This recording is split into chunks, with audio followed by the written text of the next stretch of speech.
हैं आप सब। आज हम पढ़ेंगे अष्टांग योग के बारे में कि अष्टांग योग क्या है और इसकी क्या आवश्यकता पड़ी। महर्षि पतंजलि ने अष्टांग योग का वर्णन क्यों किया है और किसका उपाय के लिए बताया है कि अष्टांग योग करना चाहिए और किसको करना चाहिए, इसके बारे में हम इस वीडियो में पढ़ेंगे। पातंजलि योग सूत्र में अष्टांग योग के लिए महर्षि पतंजलि ने एक सूत्र कहा है, योगांग अनुष्ठानात् अशुद्धिक्ष्ये ज्ञान प्रदीप्तरा विवेक ख्याते। अर्थात योग के अंगों का अनुष्ठान करने से अशुद्धियों का क्षय होकर विवेक ख्याति के बाद ज्ञान का प्रकाश होता है। जैसा कि हमने लास्ट वीडियो में पढ़ा कि विवेक ज्ञान क्या होता है, विवेक ख्याति क्या होता है, इसके ऊपर मैंने 2 वीडियो बनाई हैं। प्लीज़ ये वीडियो देखने से पहले आप उन वीडियो को ज़रूर देखें। मैं उनका लिंक नीचे डिस्क्रिप्शन में दे दूँगी। और जो विवेक ख्याति है, अर्थात जब साधक को विवेक ज्ञान प्राप्त हो जाता है उसके बाद उसकी बुद्धि 7 चिन्हों वाली होती है, अर्थात उसको 7 प्रकार का अनुभव होता है। उसके ऊपर भी मैंने वीडियो बनाई है, उसका भी लिंक डिस्क्रिप्शन बॉक्स में दिया है नीचे, आप उसको भी प्लीज़ चेक करें। इस सूत्र के माध्यम से महर्षि पतंजलि ने विवेक ज्ञान को प्राप्ति के उपाय बताए हैं कि विवेक ज्ञान को किस प्रकार से प्राप्त किया जा सकता है। इसके लिए ही महर्षि पतंजलि ने अष्टांग योग को दिया है। अष्टांग योग क्यों कहा है इसको? इसमें योग के 8 अंग हैं जिनका पालन करने से जो शरीर की अशुद्धियां हैं, जो प्रकृति का स्वरूप है, जो जिनका लय आत्मा के साथ हो गया है, या ये कहें कि संयोग आत्मा के साथ हो गया है, जिसका कारण अविद्या है। हम इसको इस प्रकार कह सकते हैं कि अविद्या के कारण जो प्रकृति का संयोग आत्मा के साथ हो गया है उनका धीरे धीरे अभाव होना शुरू हो जाता है, अर्थात वो छूटने लगते हैं। और जो ये प्रकृति स्वरूप अशुद्धियां हैं, जब इनका पूरे तरीके से विनाश हो जाता है, नाश हो जाता है, तब विवेक ख्याति के बाद ज्ञान का प्रकाश होता है और जो आत्मा है वह अपने स्वरूप में स्थित हो जाती है और इसी प्रकार सत्य का उदय होता है। जैसे जैसे अष्टांग योग से ज्ञान बढ़ता जाता है वैसे वैसे ही अज्ञान समाप्त होता जाता है और अज्ञान समाप्त होने पर केवल सत्य ही शेष रहता है। और इन अंगों से, जो ये अष्टांग योग के अंग बताए हैं, इन अंगों के पालन से चित्त की अशुद्धियां दूर होती जाती हैं, चित्त शुद्ध होता जाता है और इसके बाद ही विवेक ज्ञान की प्राप्ति होती है। ये विवेक ज्ञान की प्राप्ति का उपाय महर्षि पतंजलि ने पातंजलि योग सूत्र में बताया है। अब हम इसको आगे डिटेल में पढ़ते हैं कि अष्टांग योग के कितने अंग हैं। वो तो हम देख ही चुके हैं कि 8 अंग हैं, वो कौन कौन से हैं, क्या उनका अर्थ है, इसको हम अभी आगे पढ़ते हैं। यम नियमासन प्राणायाम प्रत्याहार धारणा ध्यान समाध्यो अष्टांगानि। अर्थात यम नियम आसन प्राणायाम प्रत्याहार धारणा ध्यान समाधि, ये योग के 8 अंग बताए हैं जिनका पालन करने से चित्त की जो अशुद्धियां हैं वो बिल्कुल दूर हो जाती हैं और चित्त एकदम शुद्ध निर्मल हो जाता है। अष्टांग योग के 8 अंगों में सबसे पहले आता है यम। यम के विषय में महर्षि पतंजलि कहते हैं, अहिंसा सत्य अस्तेय ब्रह्मचर्य अपरिग्रह यमः। अर्थात यम 5 प्रकार के हैं, अहिंसा सत्य अस्तेय ब्रह्मचर्य अपरिग्रह। यम क्या है, सबसे पहले हम यह देखेंगे। यम सबसे पहले रखा गया है? यम के द्वारा हमारा जो आचरण है वह शुद्ध होता है, अर्थात यम के द्वारा यह बताया गया है कि हमारा व्यवहार कैसा होना चाहिए, हमारा आचरण दूसरों के प्रति या समाज के प्रति कैसा होना चाहिए। जब हमारा आचरण अच्छा होगा या शुद्ध होगा तभी हमारा मन भी शुद्ध होगा। इस प्रकार से ये 5 आचरण करने के 5 यम बताए हैं महर्षि पतंजलि ने। जैसे सबसे पहले आता है अहिंसा। अहिंसा क्या है? अहिंसा किसी को मारना या किसी के साथ झगड़ा करना ही अहिंसा नहीं है। मन, क्रम, वाणी, इन तीनों से किसी को किसी प्रकार का कष्ट न पहुंचाना ही अहिंसा है। हम किसी को ऐसी बात न बोलें जिससे किसी को दुख हो। हमेशा सबके साथ अच्छा व्यवहार रखें। ऐसा करने से हमारा चित्त शुद्ध होता है। हमारा जब चित्त शुद्ध होगा तो मन भी शुद्ध होगा और जो हमारे संस्कार होते हैं वो ऐसे ही बनते हैं। सेकंड आता है सत्य। सत्य का अर्थ, कुछ लोग ये सोच लेते हैं कि सत्य होता है कि हाँ मैं सत्य बोल रहा हूँ, लेकिन सत्य का अर्थ होता है जैसा हमने देखा, जैसा सुना, जैसा हमने देखा, जैसा सुना, वैसा ही हमें आगे बोलना। आगे से मतलब मान लीजिए कोई बात है और हमें वह किसी ने कही है या हमने कोई दृश्य जैसा देखा है, जैसा सुना है, उसको हमें किसी को आगे बताना है तो बिल्कुल हमें सेम वर्ड में उसको एक्सप्लेन करना है। एक्सप्लेन तो नहीं बोलेंगे, जो वर्ड हमने सुने हैं, मतलब जो बात हमें किसी ने कही है हमें बिल्कुल वैसी ही बोलना, और जो दृश्य हमने देखा है उसको वैसे ही बताना। मान लीजिए अगर कोई हमारे से कुछ पूछता है कि आपने वहाँ क्या देखा, तो हमें उसमें कोई भी बात अपनी तरफ से ऐड नहीं करनी है। वो बिल्कुल जो हमने देखा बिल्कुल वैसे ही आगे बताना।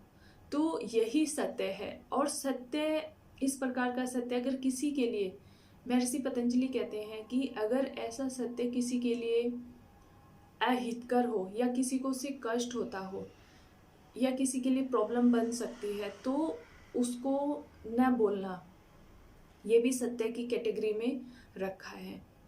उसके बाद आता है अस्त्य। अस्त्य का अर्थ होता है झूठ बोलकर या धोखे से किसी की कोई चीज ले लेना। अस्त्य का अर्थ चोरी न करना होता है। और इसके बाद आता है ब्रह्मचर्य। मन, शरीर, इंद्रिय, इनसे अपने वीर्य की रक्षा करना ही ब्रह्मचर्य है।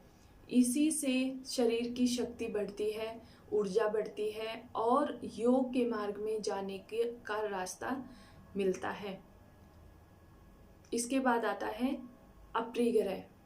अपरिग्रह का अर्थ होता है आवश्यकता से अधिक वस्तुएं न इकट्ठा करना। जैसे हम फ्यूचर के लिए मतलब जरूरत से ज़्यादा चीज़ें इकट्ठा करके रख लेते हैं, वो अपरिग्रह होता है। इस प्रकार हमने देखा यम नियम।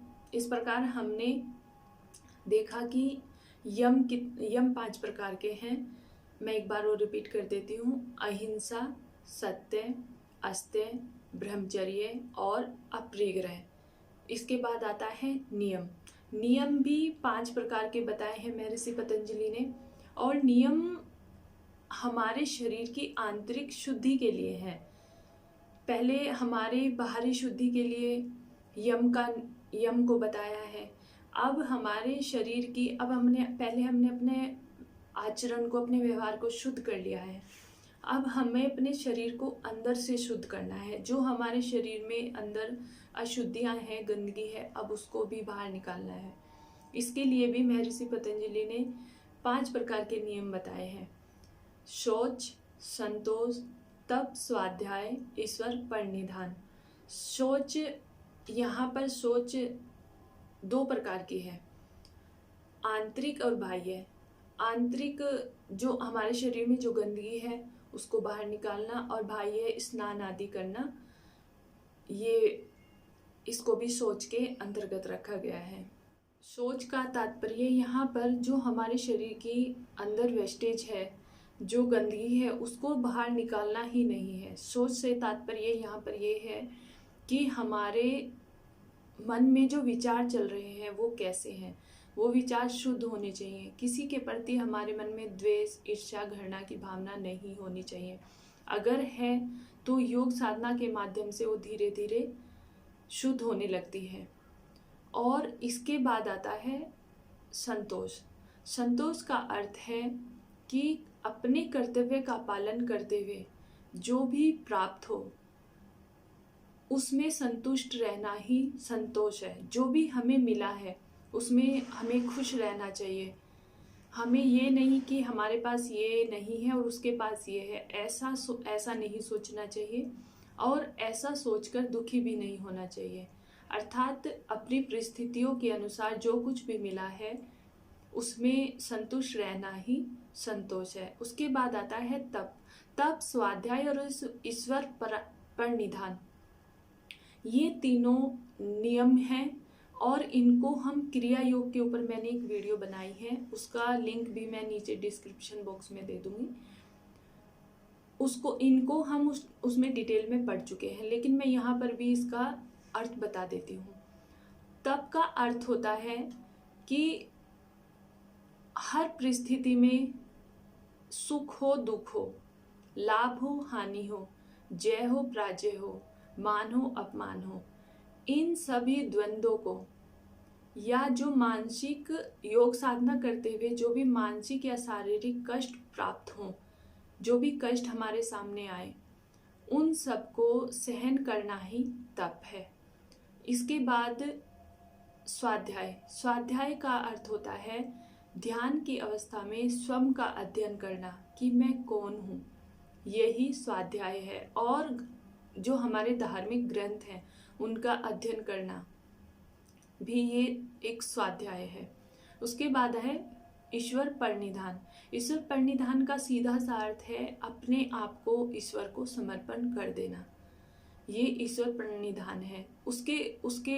उसको जब हम समर्पण कर देते हैं तो हम दुखी नहीं होते हैं। हम जो भी कर्म करते हैं उसका फल उसके हाथों में होता है, वो अपनी इच्छा के अनुसार हमें फल प्रदान करते हैं। इसको ईश्वर परिनिधान कहते हैं। इस प्रकार से हमने 5 प्रकार के यम देखे और 5 प्रकार के नियम देखे। शोच, संतोष, तप, स्वाध्याय, ईश्वर परिनिधान, ये 5 नियम हैं। इसके बाद तीसरा अंग आता है आसन। आसन क्या है? इसके लिए महर्षि पतंजलि ने एक सूत्र दिया है, स्थिर सुखम आसनम। अर्थात जिस अवस्था में, जिस आसन में हम स्थिर होकर बैठ सके वही आसन है। स्थिर होकर मतलब एक आसन में काफी समय तक बिना हिले डुले बैठ सके, हम अपना हाथ पैर ना हिलाएं, कोई भी क्रिया शरीर में ना हो, तो वही आसन है। महर्षि पतंजलि ने इसके लिए 3 आसन बताए हैं, सुखासन, पद्मासन और सिद्धासन। उन्होंने कहा है कि ये 3 आसन हैं जिसमें बैठने का साधक को अभ्यास करना चाहिए समाधि की प्राप्ति करने के लिए। और ध्यान ये रखना चाहिए कि हमारी कमर और गर्दन एकदम सीधे हों। इस प्रकार से आसन यही है जिसमें स्थिरता पूर्वक काफी समय तक बैठा जा सके। किसी भी आसन में यदि साधक लंबे समय तक बिना हिले डुले, बिना शरीर में कोई भी बाहरी क्रिया किए बिना बैठ जाए तो उसको आसन सिद्ध होना कहते हैं। 4 नंबर पर आता है प्राणायाम। जब आसन में सिद्धि प्राप्त हो जाए या जब हमारे आसन स्थिर होने लगे, हम एक आसन में स्थिरता पूर्वक बैठने लगे, तब अपने श्वास पर श्वास को रोकना ही प्राणायाम है। और रोकना ये नहीं कि अपनी श्वास रोक के बैठ गए, उसके लिए 3 प्रक्रिया बताई हैं।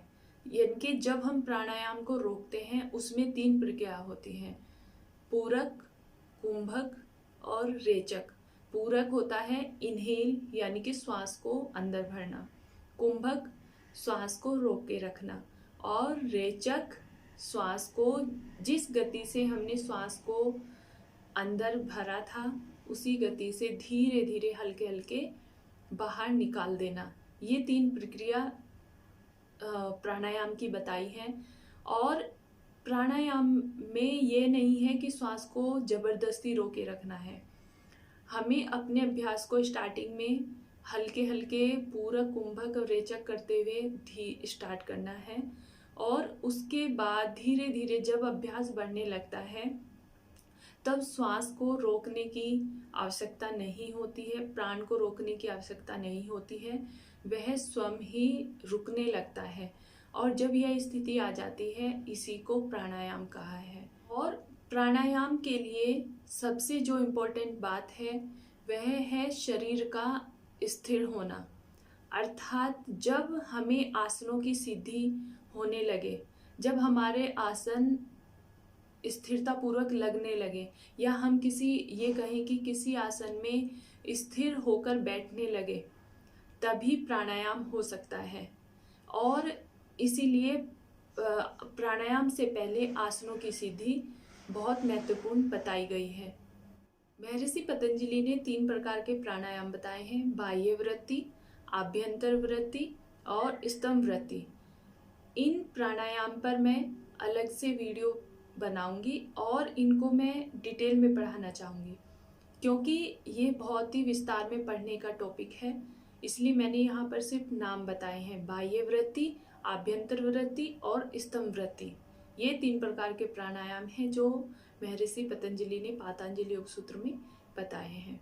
योग का 5वां अंग है प्रत्याहार। प्रत्याहार का अर्थ होता है नॉन अटैचमेंट।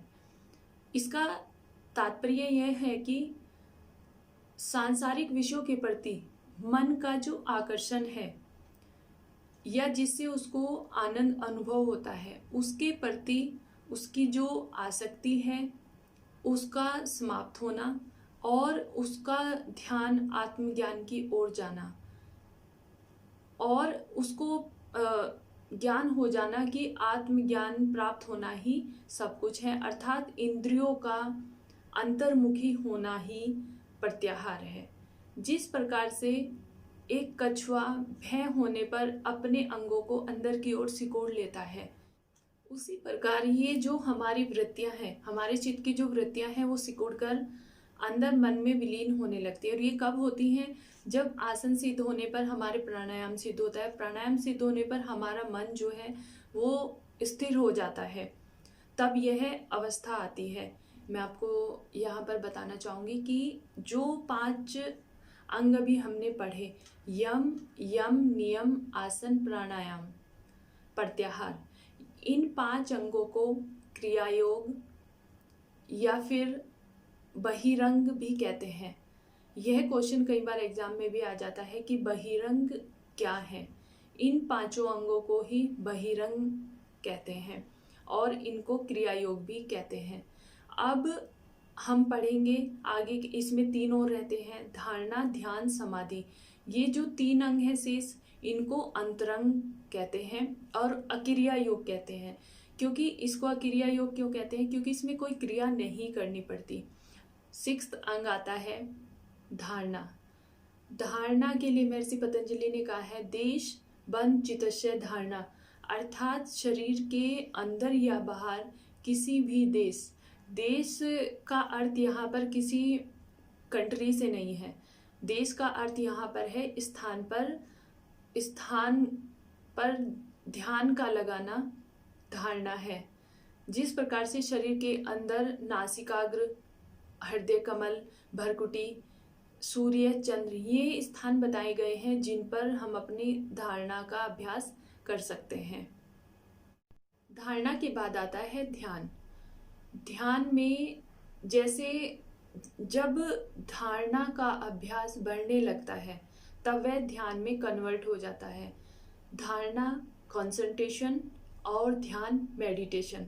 धारणा और ध्यान में यही अंतर है, उसमें हमारे जो विचार हैं वो तुरंत बंद नहीं होते और ध्यान में आकर जो हमारे अंदर विचार चल रहे हैं वो शांत हो जाते हैं। इसके बाद आती है समाधि, जो योग की सबसे उच्च अवस्था है। धारणा और ध्यान में कोई स्थान या वस्तु होती है जिस पर ध्यान किया जाता है और हमारा जो चित्त है वो लगातार उसकी ओर ही प्रवाहित होता रहता है या उसकी ओर ही प्रवाहित होने लगता है। और जब इसका भी अभ्यास हमारा बढ़ने लगता है, तब जिस स्थानीय वस्तु पर हम ध्यान कर रहे हैं उसका भी स्वरूप शून्य हो जाता है और उसका आभास समाप्त हो जाता है या धीरे धीरे समाप्त होने लगता है। केवल ध्येय मात्र की ही प्रतीति होती है। जब यह अवस्था आती है, इस अवस्था को ही समाधि कहते हैं। आज हमने इस वीडियो में अष्टांग योग के विषय में पढ़ा। पातंजलि योग सूत्र में महर्षि पतंजलि ने अष्टांग योग के बारे में क्या कहा है, अष्टांग योग के कितने अंग हैं, क्या उनका अर्थ है, वो सब हमने इस वीडियो में पढ़े। आई होप आपको यह पसंद आई होगी और इससे रिलेटेड आपको कोई भी क्वेश्चन हो तो प्लीज़ मुझे कमेंट सेक्शन में ज़रूर भेजें। और यदि आप चाहते हैं कि आपको योग से रिलेटेड जो वीडियो हैं, जो नए नए टॉपिक हैं जो मैं अभी बनाने वाली हूँ, उनका लिंक, उनका नोटिफिकेशन आपको टाइम से मिलता रहे, डेली मिलता रहे, उसके लिए आप इस चैनल को सब्सक्राइब कर सकते हैं और बेल आइकन को दबा सकते हैं, लाइक कर सकते हैं और शेयर भी कर सकते हैं यदि आपको अच्छा लगे। सो प्लीज़ आज के लिए इतना ही। Thank you. मिलते हैं नेक्स्ट वीडियो के साथ, नेक्स्ट टॉपिक के साथ। Thank you. नमस्कार।